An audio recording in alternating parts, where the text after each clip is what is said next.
โดยจริงแล้วทุกๆคนในโลกนี้บ่ว่าจะมาจากศาสนาใดหรือว่าเป็นชนชาติใดก็ตามก็ยอมรับว่าอยู่อ้อมรอบตัวเฮานั่นก็เต็มไปด้วยการต่อสู้กันระหว่างความดีและความชั่วความมืดและความสว่างความจริงและความเท็จการกดขี่และอิสระถูกกับผิดและยิ่งใหญ่กว่านั้นก็คือระหว่างชีวิตและความตาย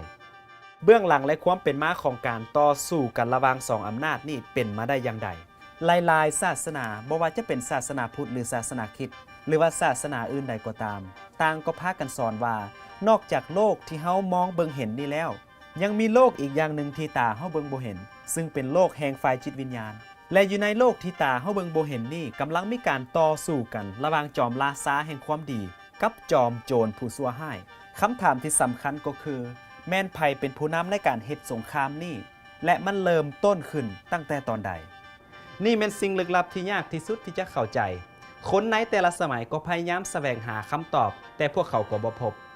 สงครามอันนี้ได้เฮ็ดให้ทุกคนในโลกนี้มีส่วนร่วมแม่นแล้วทุกคน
ถ้าเฮาเบิ่งย้อนไปในประวัติศาสตร์ของโลกเฮาก็จะเห็นได้ว่า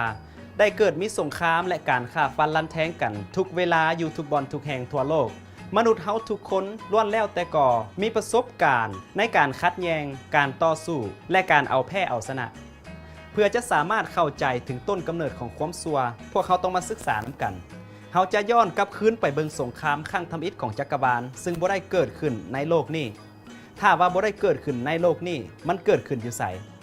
ก่อนโลกเขาเกิดขึ้นมาได้มีสงครามเกิดขึ้นในสวรรค์ฟังแล้วบ่เป็นตาเสือท่านผู้ชมบางคนอาจจะงงว่าสวรรค์ที่เต็มไปด้วยเทวดาพวกเขาจะเฮ็ดสงครามกันเฮ็ดหยังแต่ขอบพระคุณพระเจ้าสำหรับหนังสือเก่าแก่เล่มหนึ่งที่ได้อธิบายบอกถึงว่าศึกสงครามนี้ได้เกิดขึ้นแนวใดเรื่องนี้ได้เกิดขึ้นที่ศูนย์กลางของจักรวาลที่เฮาเอิ้นกันว่าสวรรค์ซึ่งเป็นสถานที่ที่เต็มไปด้วยเทวดาองค์สง่างามเทวดาเหล่านี้ยินดีที่จะเฮ็ดตามน้ำพระทัยของพระเจ้า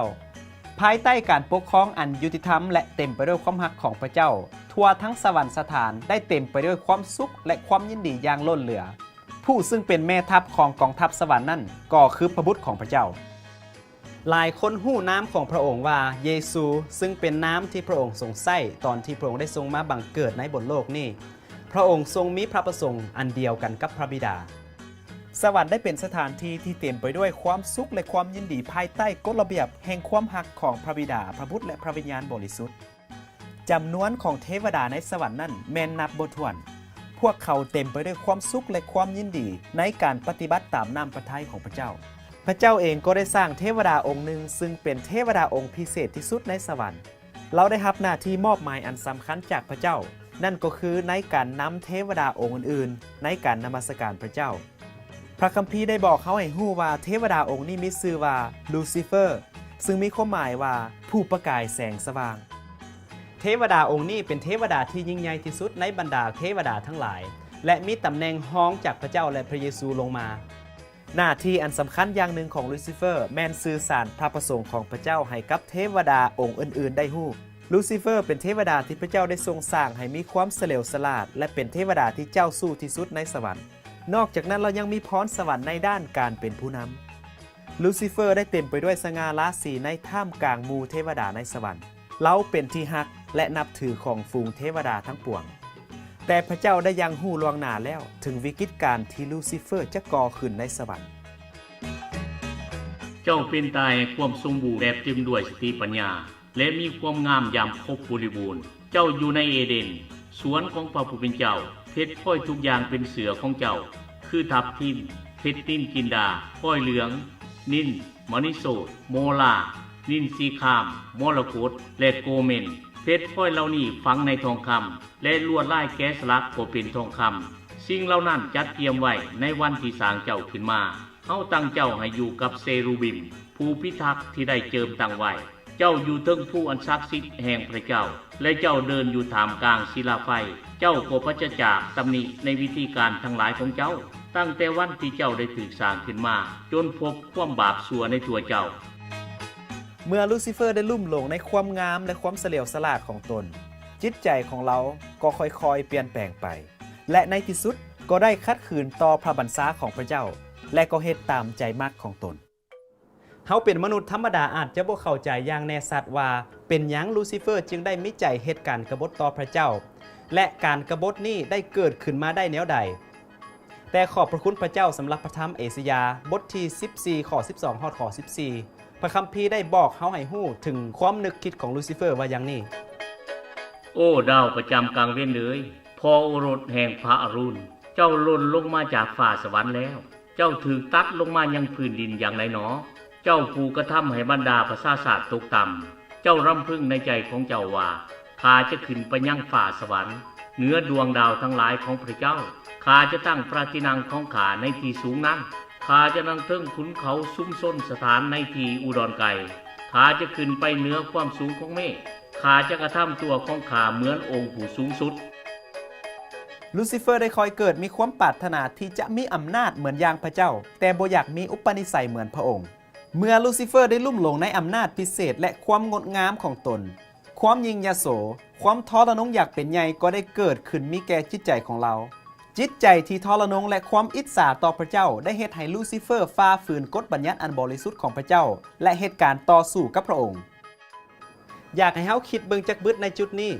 ตอนทำอิฐพระเจ้าได้ตั้งกฎเกณฑ์ฟิสิกส์เพื่อควบคุมระบบการหมุนเวียนของโลกหน่วยที่เฮาอาศัยอยู่นี่ถ้าบ่มีกฎเหล่านี้จักรวาลก็คงเต็มไปด้วยความสับสนวุ่นวายและความบ่เป็นระบบระเบียบในทำนองเดียวกันกฎหรือบัญญัติของพระเจ้าก็เฮ็ดให้จักรวาลมีความเป็นระบบระเบียบความปลอดภัยและความมั่นคงบางคนเชื่อว่าในตอนนั้นพระบัญญัติ10ประการยังบ่ทันมีเถื่อจนกว่าพระองค์ได้มอบให้แก่โมเสสถึงภูเขาซีนาอีแต่พระคัมภีร์ได้บอกว่าพระบัญญัติของพระองค์นั้นมีอยู่เป็นนิจพระบัญญัติเหล่านี้เป็นพื้นฐานในการบริหารพระราชอาณาจักรแห่งความหักของพระองค์ข้อบังคับของวงก็ไว้ใจได้สถาปนาอยู่ตลอดกาลและประกอบความสัตย์สุจริตกับความเที่ยง